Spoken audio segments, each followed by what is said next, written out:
Big boss Telugu season 8కి సంబంధించి ఆట కొంచెం ఇంట్రెస్టింగ్గా మారబోతోంది అనిపిస్తోంది. అంతేకాకుండా హౌస్లో అయితే హౌస్ మొత్తాన్ని కూడా ఒక క్లాన్గా మార్చబోతున్నారు. అందుకోసం చీఫ్ అవ్వడానికి కంటెండర్లను అయితే ఎంపిక చేస్తూ వస్తున్నారు అన్నమాట. దానికోసం టాస్కులు జరుగుతూ ఉన్నాయి, వాళ్ళు పోరాడుతూ వస్తూ ఉన్నారు. శక్తి క్లాన్ నుంచి ఆల్రెడీ పృథ్వీ డైరెక్ట్గా కంటెస్టెంట్ అయితే అయిపోయాడు. ఇంకా హౌస్లో ఉన్న వాళ్ళందరినీ సెలెక్ట్ చేయడానికి అయితే ప్రయత్నాలు జరుగుతూ ఉన్నాయి అన్నమాట. దీనికి సంబంధించి పప్పీ గేమ్ ఒకటైతే జరిగింది. ఇది ఎవ్రీ సీజన్ ఉంటుంది. ఖచ్చితంగా ఈ గేమ్ వచ్చింది అంటే అక్కడ రచ్చ జరగాల్సిందే.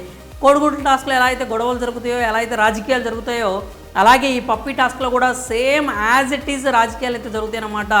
ఇక ఈ గేమ్ని బట్టి చూసుకున్నట్లయితే హౌస్లో నిజంగానే నాగమణికంట ఒంటరిగా మారిపోతున్నాడు, ఒంటరిగా మిగిలిపోతున్నాడు అనేటువంటి విషయం అయితే క్లియర్ కట్గా క్లారిటీ అయితే వస్తుంది. నాగమణికంట ఎవరినైతే ఫ్రెండ్స్ అనుకుంటున్నాడో, ఎవరైతే తనకి సపోర్ట్ చేస్తారు, తను గెలవాలి అని భావిస్తారు అనుకుంటున్నారో వాళ్ళు ఎవరూ కూడా నాగమణికంటకి సపోర్ట్గా అయితే నిలుస్తున్నట్టు కనపడట్లేదు. అతను ఫస్ట్ రౌండ్లోనే బయటకు వచ్చేసాడనమాట. హౌస్ అందరూ కూడా పోరాడి పరిగెడతా ఉంటే, అంటే ఈ టాస్క్ జరగడానికి ముందు అందరూ కూడా నువ్వు నా పప్పిని తీసుకురా, నేను నీ పప్పిని తీసుకొస్తాను, మనం అంటే ఒకరికొకరు అలా సేవ్ చేసుకుందామని చెప్పి మాట్లాడుకుంటున్నారు అనమాట. సీత కావచ్చు, నైనిక కావచ్చు, విష్ణు కావచ్చు, ప్రేరణ కావచ్చు, ఇక వీళ్ళు మిగిలిన వాళ్ళందరూ ఉన్నారు కదా, వాళ్ళు కావచ్చు, అవతల క్లాన్ వాళ్ళు కూడా ఎవరికాళ్ళు అందరూ ఉన్నారనమాట. కానీ ఒక్క నాగమణికంటనే సోలోగా మిగిలిపోయాడు. అతని పప్పిని కూడా ఎవరు తీసుకుంటామని చెప్పి చెప్పలేదు.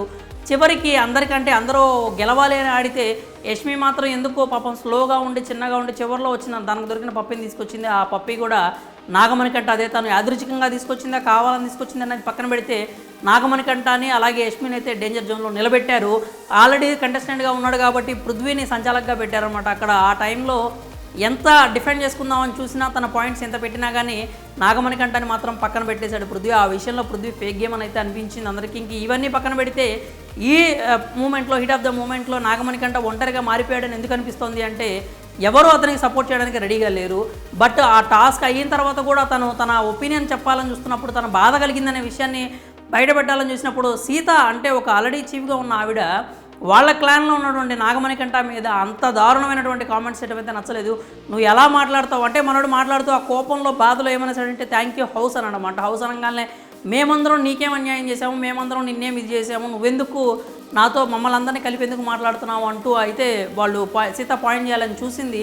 నీకు యష్మితో ఇబ్బంది ఉంటే నువ్వు యష్మి మాట్లాడుకోండి, అంతేగాని థ్యాంక్ యూ హౌస్ అని లేకపోతే ఇట్స్ ఓకే హౌస్ అని హౌస్ మొత్తానికి అనాల్సిన అవసరం లేదు.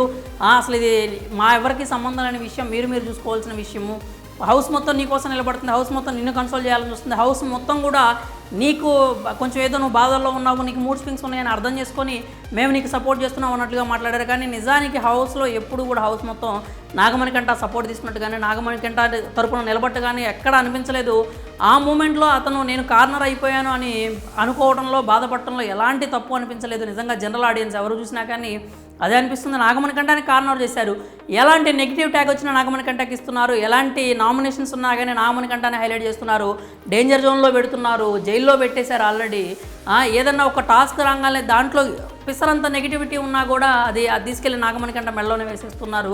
ఇంటులు కూడా అతని మొహానికే కొట్టేస్తూ ఉన్నారు. మరి హౌస్ మొత్తం ఎక్కడ నాగమణికంటకి సపోర్ట్గా నిలిచిందో నాకైతే ఎక్కడ అనిపించలేదు, ఎక్కడ కనిపించలేదు కూడా. అలాంటి మాటలు మాట్లాడుకొని వాళ్ళకి వాళ్ళు పాజిటివిటీ క్రియేట్ చేసుకుంటున్నారు కానీ చూసే ఆడియన్స్కి మాత్రం ఎక్కడ కనిపించట్లేదు. నాగమణికంట నీకోసం హౌస్ మొత్తం నిలబడింది అనే మాట అవాస్తవం. సీత మాత్రం అక్కడ తప్పుగా కామెంట్ చేసిందనే చెప్పాలి.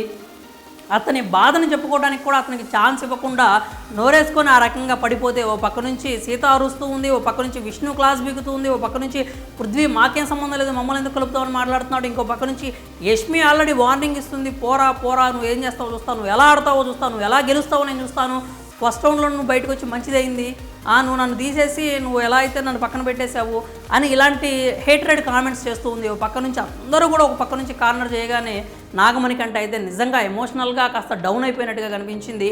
హౌస్ మొత్తం అతన్ని కార్నర్ చేస్తారు కూడా. అదే అతనికి మంచి అవుతుంది. వాళ్ళకి అర్థం కాని విషయం ఏంటంటే వీళ్ళు ఎంత నాగమణికంట అంత తొక్కాలని చూస్తే నాగమణికంట అంత లెగుస్తూ ఉన్నాడు. అతన్ని కార్నర్ చేశారంటే 100కి 150% అతన్ని కార్నర్ చేశారు, కార్నర్ చేస్తూనే ఉన్నారు, అవకాశం దొరికినప్పుడల్లా కార్నర్ చేస్తూనే ఉన్నారు. సో దాంట్లో అయితే క్లారిటీ ఉంది. నాగమణికంట బాధపడటం ఎలాంటి తప్పు లేదు. అక్కడ కూర్చొని బాధపడుతున్నప్పుడు మళ్ళీ యష్మి వచ్చి కన్సోల్ చేయడం కాస్త చూడటానికి ఆశ్చర్యకరంగా అలాగే కొంచెం ఎందుకో ఇబ్బందిగా కూడా అనిపించింది నాకైతే చూడడానికి. ఎందుకంటే ఓట్లు పొడిచింది నువ్వే, మళ్ళీ వచ్చి నువ్వే వెన్నపోస రాస్తానంటే ఎట్లా కుదురుతుంది చెప్పండి. చూసే వాళ్ళకి కూడా అంత కరెక్ట్గా అనిపించలేదు. అన్ని మాటలు మాట్లాడి అంత ఏమంటారు డీగ్రేడింగ్ కామెంట్స్ లాగా కూడా అనిపించింది. ఒకనొక దగ్గర అయితే నువ్వు ఎలా గెలుస్తావో నేను చూస్తాను, అసలు నువ్వు నీ వల్ల కాదు, నువ్వు గెలవలేవని మాట్లాడటం కూడా అతన్ని బాగా ఆత్మస్థైర్యాన్ని దెబ్బతీసేలాగా అయితే అనిపించింది అనమాట. కాబట్టి చివరిలో కొంచెం వచ్చి కన్సోల్ చేయడం వల్ల కొంతమందికైనా కానీ యష్మి మీద ఒపీనియన్ మారి ఉండొచ్చు. నాకైతే మాత్రం ఎందుకో అది డ్రామా లాగా అనిపించింది అనమాట. అప్పటి వరకు అంత మాటలు మాట్లాడి అప్పటికే వచ్చి కన్సల్ట్ చేయడం అయితే నాకు ఎందుకో రిసీవ్ చేసుకోవాలనిపించలేదు చూసినప్పుడు. ఓవరాల్గా చూసుకున్నట్లయితే నాగమణికంఠాన్ని కార్నర్ చేస్తూనే ఉంటారు. అదే అతనికి పాజిటివ్ సైడ్ మారుతోంది. ఆడియన్స్ అందరూ కూడా నాగమణికంఠ సైడ్ అందుకే నిలబడుతున్నారు, ఎందుకంటే అతను ఒంటరి వాడిని చేస్తున్నారని చెప్పి. మరో కౌశల్లాగా మారిపోతున్నాడా అంటే నిజంగానే, అంటే ఫిజికల్ స్ట్రెంత్లో కావచ్చు, లేకపోతే బయట ఉన్న ఫాలోయింగ్లో కౌశల్ పేరు అనేది కంపారిటివ్లీ అంత కరెక్ట్ కాకపోవచ్చు, కానీ గేమ్ పరంగా చూసుకుంటే మాత్రం హౌస్లో నాగమణికంఠ మరో కౌశల్లాగే మారిపోయేటట్టు కనిపిస్తున్నాడు. మారిపోయినట్లుగానే ఉంది. మరి ఆర్మీ అయితే రెడీ చేసుకుంటే నాగమణికంఠాన్ని మరో కౌశల్లాగా అయితే చేయొచ్చు. మరి నాగమణికంఠాన్ని కార్నర్ చేస్తున్నారు, మీకు కూడా అనిపిస్తే కనుక మీ అభిప్రాయాన్ని కామెంట్స్ రూపంలో తెలియజేయండి.